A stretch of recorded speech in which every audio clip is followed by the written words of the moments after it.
मुझे आंटी कभी मत कहना, अदाकारा सबा फैसल का जूनियर्स को मशवरा। अक्सर खवातीन अपनी उम्र के हवाले से बहुत हसास होती हैं, इसलिए उन्हें आंटी कहकर मुखातिब करना इंतहाई नागवार गुजरता है। अगर कोई उनको आंटी कह दे तो वो बहुत बुरा मान जाती है। इस हवाले से पाकिस्तान शोबिस की नामवर अदाकारा सबा फैसल का कहना है कि उन्हें भी आंटी कहलवाना पसंद नहीं, लेकिन उनके जूनियर अगर उनको आपा कहते हैं तो उन्हें ऐतराज नहीं, क्योंकि उनके ख्याल में जूनियर्स उनके बच्चों की तरह हैं और सब एक फैमिली का हिस्सा हैं।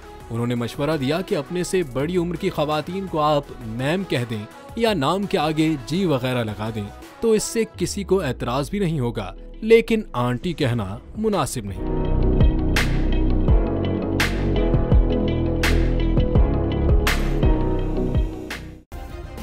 सब्सक्राइब करें और बेल दबाएं ताकि कोई खबर रह न जाए।